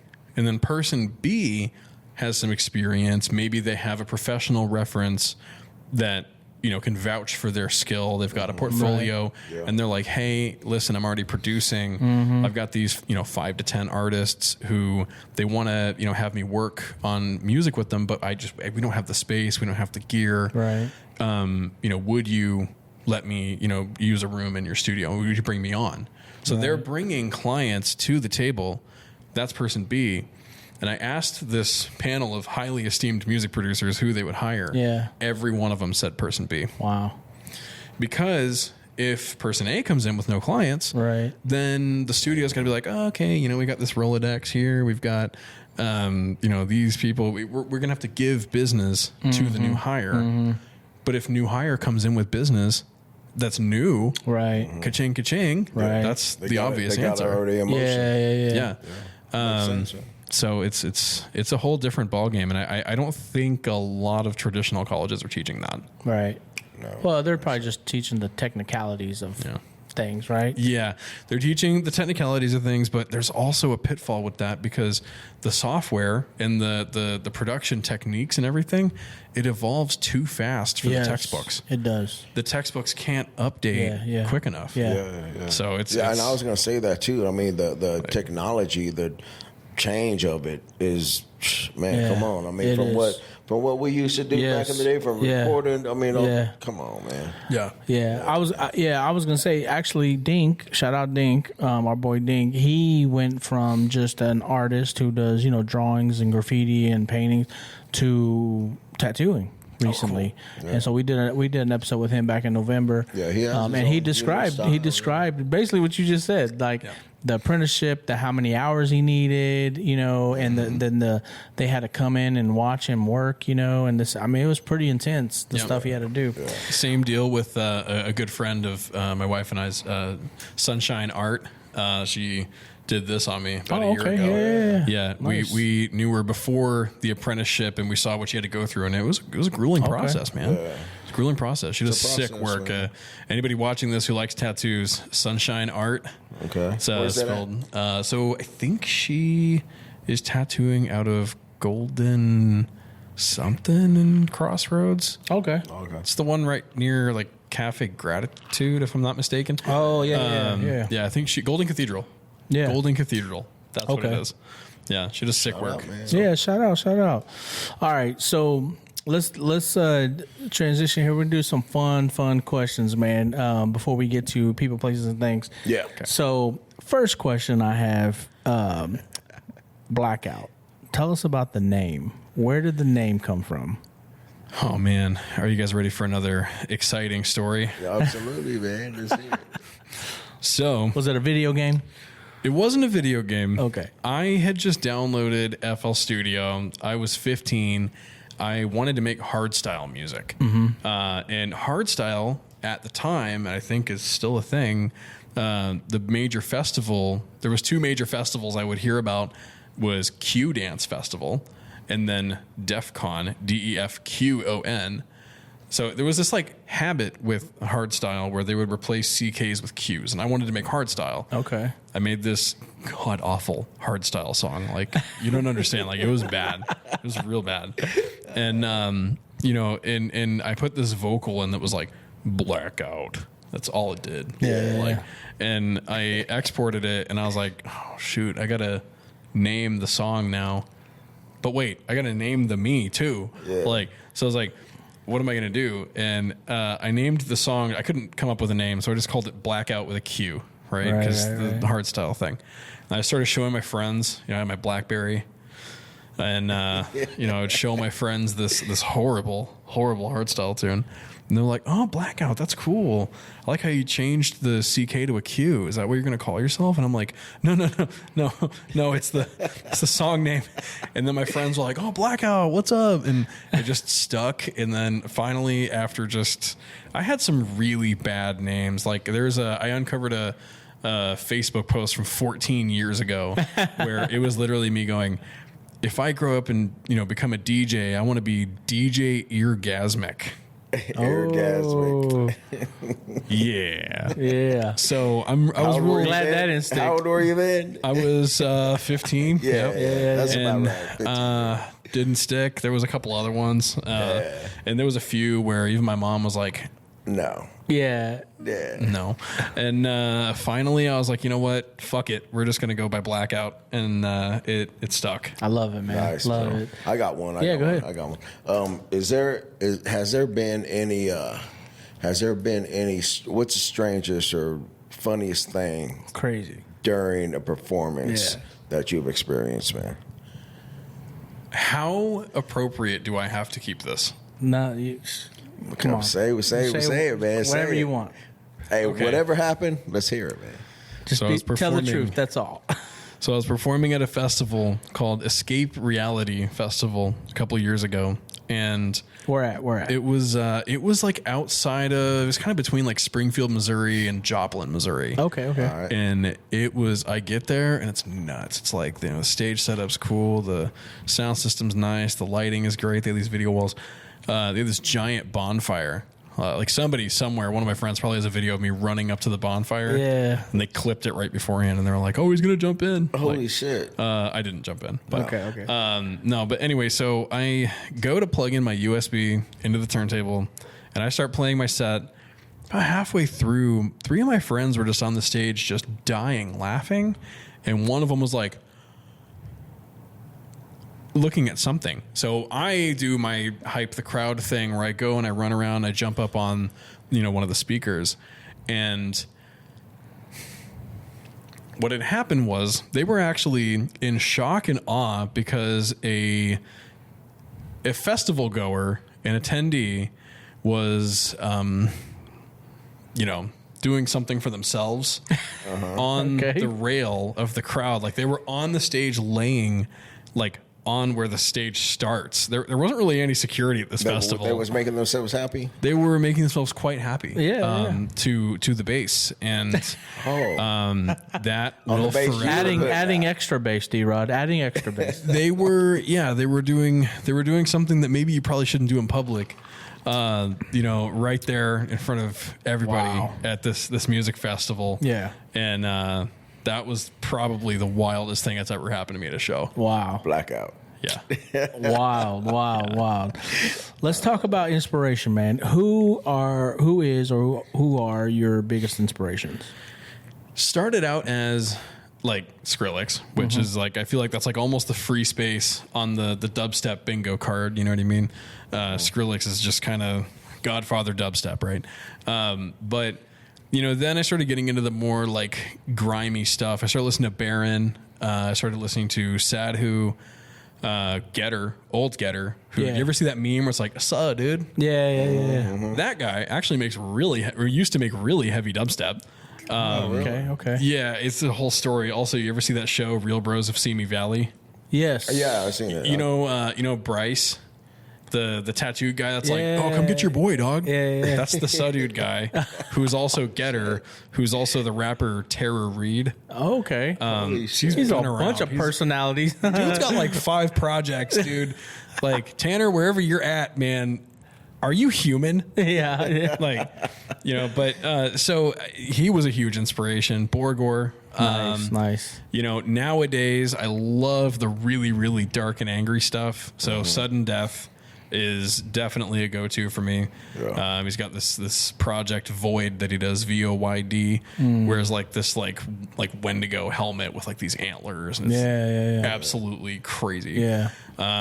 You know, Emorphic's music's sick, super angry, super dark. Got it. Who else, man? No, that's dope. Yeah. That's dope, Man, do you have an artist that you like listen to that people be surprised that you like and listen to, or a genre? Like you know, do you listen to something off the wall, something that like, no, he won't. I mean, I'm asking that because of your style of music and what you play. I do. But when you're at home on a Sunday afternoon, right? And you just come from church and you're in there for 4 hours, bro. And is there something or someone that you play that you're like, nah, nobody would believe that I like this guy? Yes. Yep. Yep. There, and that is BTS. Oh, okay. BTS. I can't help it. My mom showed me BTS back in like 2019. I was like, okay, this is, you know, kind of, it was really weird because like my mom showed me Disturbed, Avenged Sevenfold, Drowning Pool, you know what I mean? Like all these really hardcore bands. Yeah. And then she's like, hear me out, and shows me BTS, you know, the K-pop, right? And I just got super into it. The instrumentals are catchy. Don't know what they're saying a lot of the time, but sounds pretty positive. Or you do actually watch their their videos on YouTube where they've got the translations of what's happening, and you hear these like you hear this instrumental and you see these lyrics come across the screen and you're like, oh my goodness, this is deep. They're talking about self-love. They're talking about being allowed to appreciate yourself. They're talking about struggling with mental health problems. These guys are going in. And everybody's like, K-pop. You know, you stop and actually break down some of the music. It's so good. No shit. And I ask that because I know that I've seen before somewhere where somebody, some DJ, some artist, some creator, you know, put together Baby Shark under a whole different deal, right? Yes. And I was like, man, is there a crazy song that you might like? I don't know. I just thought about that, man. That's dope. That's real. That's dope. Top 5, according to you, EDM artists. Whoosh. Okay. Top 5 all time? Whatever you want all time. Top 5 EDM artists: Avicii, Deadmau5, Sudden Death, Excision, and then we got one more. We got to pick. BLAQOUT. No, I'd probably say Skrillex. Okay. Skrillex. Some of the music that's come out lately is not been super up my alley, but if you go back and look at Skrillex's whole discography, he's done rap, he's done house music, he's done dubstep, trap, he's done. There was an older guy, man. His name was Gennaro. God damn, I can't think of his name. Gennaro something. He's an older cat. Anyways, my bad. No, I just wanted to ask that, man, because I feel like you being in this genre, you gain inspiration over the years from different artists. You know what I'm saying, and you talked about that inspiration. Yeah. And for those, even for me, not as familiar with the genre, like who are some other artists, that people should get into. You know what I mean? Because I always think like I'm a huge hip hop guy. So if people were like, okay, who's your top 5? You know, I would always say start off with Notorious Big. You gotta start there. But you know, and so on, right? Yeah. But that's what that's why I asked the question. I would say for anybody looking to get into dubstep, all those artists I just named are great, but go to SoundCloud and just look up dubstep and just try to find some producers who have like 200 followers, 300 followers. Oh, okay. Look for the people who haven't been found yet, because there's gold everywhere. Yeah. From like there's I can't even begin to name how many. Like there was this one who, I mean, he blew up a lot in dubstep. It goes by Murda, MVRDA. Oh, okay. Yeah. You know, I found his SoundCloud page. Yeah. Found his SoundCloud page, and we had like 550 SoundCloud followers, and I was like, holy shit, this is really good. Yeah. You know, so there's, if you really want to feel like you are jumping in on an early part of, you know, what is soon to be dubstep history, go find the underdogs on SoundCloud. They got a ton of good music, and due to the algorithms and how things are shown to people, it's real hard to find these gems. Yeah. But when you do, Yeah. it's so good. Nice. Good. You remember that old band back in the day called Lords of Acid? Yes. Yeah, man. Voodoo You. Voodoo You was my favorite track from Lords of Acid. Yeah, they had that one "Sit on My Face" was pretty dope. Yeah. Yeah, It sounds like a fun song. it was pretty cool. Yeah, man. All right, Lords man. of Acid, man. All Let's transition. We're going to do Interrupt KC. So Interrupt KC, Blackout, People, Places, and Things. So this is where we give you 2 things to choose from. Some It's either verses. 2 people, 2 places, or 2 things. And you choose which one you prefer and why. And why? Okay, cool. KC things. Let's do it. D-Rock. Me? Okay. D-Rock. All right, man. People, man. I'm gonna do people, man. Let's do Paul Rudd. You watch comedy? You a comedy guy? Let's do Paul Rudd versus Rob Riggle. I would say Paul Rudd, just because I think I've seen more of his material. Everywhere. I think I've seen more of it. I'm not as familiar with. Rob Riggle? Yeah, not as familiar. Man, Rob Riggle's been in a lot of shit. Paul Rudd don't age too. That helps. No, he doesn't. Rob Riggle, he's played a lot of movies. I mean, he's playing army guys. He's a lot of shit.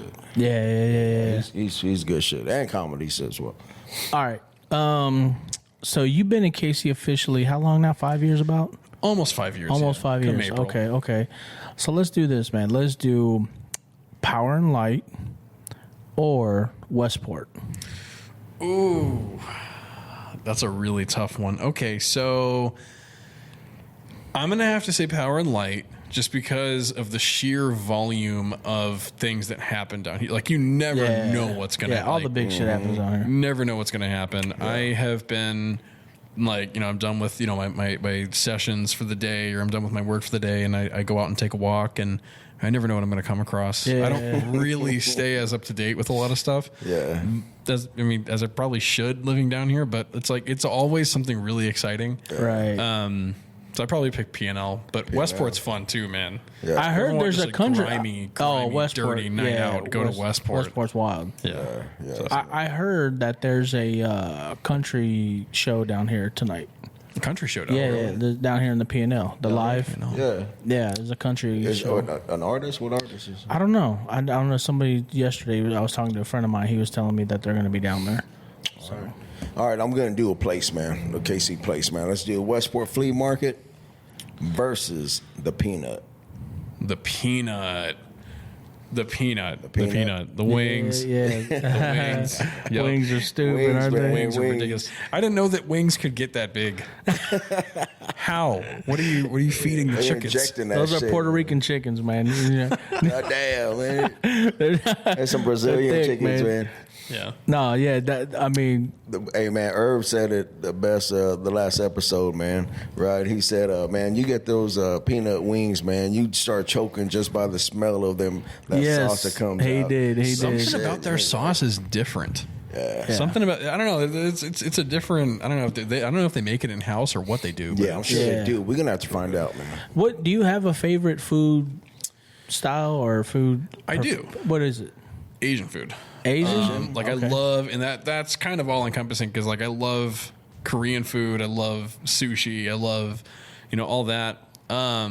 Although I'd probably put Asian food right up next to like Hispanic food. Yeah. Like I love, like, I mean, I born in El Paso. Yes. Grew up and lived in New Mexico. Right. Lived in Cali for a long time. Right. Yeah. Like, so I would say they're probably right up next to each other. Okay. You know? Yeah, I mean, I was just curious. Yeah. How you what your preference is. Okay, with that, let's do. I don't know if you've been to these places, but we'll see. Let's do Manny's Mexican restaurant. Have you been there? I haven't been to Manny's. Okay. Well, let's But I'm try. interested. Yeah. So Manny's is literally almost It's right down the street on Southwest Boulevard. And then there's Ponax, which is also on Southwest Boulevard, a little further west. Okay.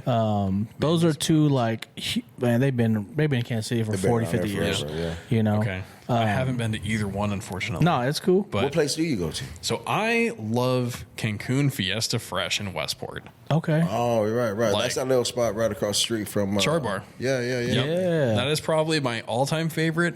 My wife and I went to Los Tules recently. Yes, and Los Tules, yeah. That's delicious. Right here on Broadway. Yep, it's right here. Yeah, those are probably Those your my go-tos? go-tos. Okay. But what were the other ones you said? Manny's and Ponax. Manny's and Ponax. Ponax. Yeah. And there's also Okay. Los Alamos up here on Summit. It's pretty close. Yeah. too. Yeah, they're staples, man. Like Yeah, they're man. for real Yeah, staples. I've been to Los But Alamos. let me ask you this, because you mentioned Char Bar. Yes, So let's do Char Bar, Q39. Char Bar. Yeah. Nothing against Q39, but like when I first, I came out to play a show in 2019. It was an after party for Snails at the Midland, and I was playing at the Riot Room. So it was Okay. like Snails, Sudden Death, and they wound up coming through to the Riot Room. But Yeah. earlier that day, the promoter Alfredo. I don't know if he was just like trolling me or what, but we went to Char Bar. And for those of you who don't realize, Kansas City barbecue is really filling. Yeah. So my manager and I went with him to Char Bar, and I just got like the 2 meat thing with the whatever, Right. to go with it or whatever. And next thing you know, I feel like I'm carrying something with me. Yeah, baby. Yes, I'm carrying a food baby with me that is trying its hardest to put me to sleep. Yes. My set was not until midnight. I didn't DJ until midnight. So, but it was a great introduction to Kansas City barbecue. So I think I'm biased for that reason. Yeah. Like Q39 is really good. Char Bar's fire, man. Char Bar's so good. Yeah, Char And Bar's burnt fire. ends are just. Yes. Yeah, they're good. Hell yeah. Cool. All right, you brought it up a little bit. I'm gonna do this one for you. Midland Theater versus Uptown Theater. I'm going to have to say the Midland, but that's again because of memories. Right. Some of my earliest memories going to live music events were at the Midland Theater. The Uptown's dope too, especially that side room Encore. It's a smaller venue. You get some more like niche acts with like less people. You got a little bitty stage right there. Yeah. But for memories alone, I'd say Midland. It's well put together too. Like it's a smooth ride every single time. Yeah. I got another place thing. Grinders or Knuckleheads? Oh man, you see, I'm biased here too because I haven't been to Knuckleheads. Oh, Really? But Grinders, I was introduced to it in I think 2016. It was early 2017. yeah. Borda Productions, who throws Dance Festopia, Yeah. through Blizzard Fest with Funtcase and Trollface, and all these other acts, and way down at the bottom was me, and it was at Crossroads KC or Grinders. Okay. And I got there early on because I was like the first act up, and I was like, "Well, this is dope. They got great food." Yeah. So Yeah, Grinders got an Grinders is awesome sick. outdoor venue, man. Yeah. Some great concerts been there, man. I've gone to. And Knuckleheads, shout out Knuckleheads, man. Knuckleheads is live music. Yeah. I mean, they put on some great live music shows. All kinds of different. And it's genres. down there in the East Bottoms. Yeah. In Northeast. Okay. KCMO. Right next to Jay Rieger. Right next to Jay Rieger. Jay Rieger. Okay, Yeah. I know where that's at. Yeah. Okay. Fireplace, man. Really great venue. Okay, so with that, man, Jay Rieger Distillery versus Tomstown Distillery. Have you had Tomstown? I have had Tomstown. I'm not familiar with Jay Rieger. Yeah. Tomstown's awesome. It is A lot of history there. They have a great old fashioned, man. They make a great old fashioned there. I like Yeah. old We went fashioned. there and had it. Yes. And shout out Ryan Mabey, man. Ryan Mabey, he helped he built Jay Rieger. We had him on the podcast, man. Oh, nice. That's cool. Yeah. Yeah, Ryan Mabey, man. shout out, man. All right. Couple other questions, man. You drive around the city? Yes. Okay, great. Worst intersection in Kansas City? Oh my God, there's so many to choose from. Oh shit. Oh my God. gotta I be would say one. that one outside of Donutology in Westport with the wagon. my God, yeah. What the fuck is happening with that intersection? I'm just gonna ask it. Whoever was in charge, like, can we chat? Like, you got like shit. the roads going. You got That's two back roads to going back. this way. You got another one that's kind of going through it. But then there's this other little offshoot right here. Yeah. But then there's numerous very active parking lots where people are trying to funnel into it. Nobody ever knows what they're doing. Yeah. Listen, we're gonna start this making. is a true story. We started asking this question just this year to people. You're the second person. Irv the Phenom was Irv the the first. Phenom, yeah. He said exactly what you said. Yeah. Same intersection. That intersection is trash, sucks, dude. man. It's He was like, "What were they thinking?" Dude, my mom came out and she was in town for a night, and she rented this big truck. She's like moving some stuff, and she got stuck at that intersection. And I had to explain to her, I'm like, listen, like You this just gotta is go for it. You have to go. She was like hysterically laughing in the driver's seat, trying to figure out what to do. And I'm like, no, just trust me, you're good, just go. Yeah. And it's just too. Why does it have to be that confusing? Man, It's been there bad. forever, bro. Yeah. Forever. It's never changed. No, it sucks. Never. And But- I've seen many accidents. I'm wanna- surprised they haven't put barricades. I on that do close want to enough. share a crazy story that happened there to me one time. So, 20 plus years ago, almost 25 years ago, we were passing out flyers there on the corner, and a big ass limo fucking SUV pulls up, and they roll down the window, and they're like, "What are y'all doing?" And it's a lady. And I'm like, oh, passing out these flyers, and it was for Live. And I throw them a flyer. The doors open, and this was when MTV had a show called Moms of MTV or something like that. Like it was like Hot Moms of MTV. Like they were in town, and it was like 15, 20 of them in this SUV. Yeah. And I mean, they're beautiful women. I was just like, holy shit. Like, I didn't expect all these women in this. I thought it was like a one person, Wow. Crazy. Yeah. All right, last one I got. Blackout. Tell us you're from KC without telling us you're from KC.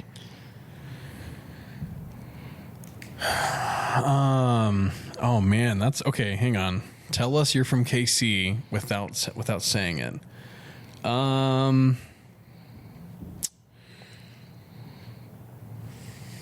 Oh, I got you. Our barbecue is better than everywhere else in the country.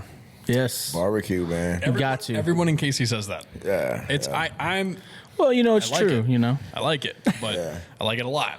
A lot. Man, there's Who's gotta better? be- Who's better? LA better? No. No. No. Well, Texas talks a good game. Yeah. Texas, and this is a conversation that I had a long time ago with the dubstep producer Hesh. Shout out Hesh. It's different because here we like the sauces. We like the burnt ends, and we just like just all the sauce. Like put 4 bottles of sauce on the table. We'll go ham. Right. Texas, the art for them is the dry rub. The dry rubbing. Yeah, they go about it a completely It's like different. Memphis. Memphis, same way. Yeah. So it's like Same way. I don't think Kansas City's barbecue is like the best in the world, best in the country. I like it a lot, but I feel like everyone in Kansas City, they always claims go, the best, right? our barbecue is better than Yeah, yours. of course, man. Ours is the best. It Come is. on, Blackout. It is. Come on, Blackout. I mean, There's got to be a more KC way of. Hang on. There's got to be. Well, it's just like our football team, man, right? Ours is the best. you could say something like, we own the worst intersection in America. It's Southwest Traffic Way and Westport Road. Oh, never mind. Okay. Ask me real quick. Ask me the question. What's the prompt again? Tell us you're from KC without telling us you're from KC. Be like Main Street. Always stay working on yourself. Oh yeah, yeah, man. Nice. That's man. facts, man. Nice. That's facts. Oh, Yep. That's facts. Look, Blackout, thanks a lot, Yes. brother, man. Yeah. Thanks a lot for your time, Yes, man. yes. Thanks a lot for this incredible, great conversation, Yes. brother. I love It's it. been so much fun. Man, is there anything else you'd like to share to us and to our audience, man, that we didn't ask you? I don't know if this will be out by the time that this has happened, but February 15th, Lawrence, Kansas. Okay. Level Up and Distinct Motive, me. It's a stacked lineup. They got a lot of like local acts playing at the Granada Theater. It's going to be sick. I have a very different set planned for this one just due to, the style of the actual event itself. Right. So I'm really stoked for that. It's going to be my first time playing in Lawrence. February It's at 15th at the Granada? the Granada Theater. I love the Granada Theater too, so I'm like all the more stoked. Thank you, Zooks and High Tech for giving me that opportunity. Yeah. Love you guys. And then Right on, man. And hey, I just want to give a shout out to Wolf Vodka, man. shout Thank out you, Ashton. man. Yes. Ashton, man, for the Thank you. gift, man. Thank you very much. 2 drinks we're, in. We're doing it, and we're gonna finish it, and we're probably even having on a couple other episodes. Yes, man. sir. We'll definitely share this. So thank Yep. you very much, Thank man. I you. appreciate Thank you for that. the gift. Thank you for Shout the out gift. Wolf. Yep. Yeah, Thank you for the time, Blackout, man. It's been awesome, brother. and keep an eye out too. So remember, Wolf, Ashton, Phantom Festival. I know some things. I can't say some things, but I know some things about the festival that at least make me want to say you got to keep your eyes out for Well, it. and listen, It's going to be sick. if there's anything coming up that we can help promote, Yeah. cross share, on yeah. our platforms, Yeah. just I got shout you. out, man. Give us a holler. Yeah, man. I'll let Give you us guys a know. call. Sound Do it, good? man. Yep. Right. With that, Enterrupt KC, JL. D-Rod right here, man. Y'all know what it is. Like, follow, share, subscribe, man. Come check out our guy Blackout, man. All right. Here Thank you, guys. doing his EDM dubstep thing here in Kansas Get City, crazy, man. Get crazy. Let's We go. out of here. Peace. Thank you, everybody. Bye.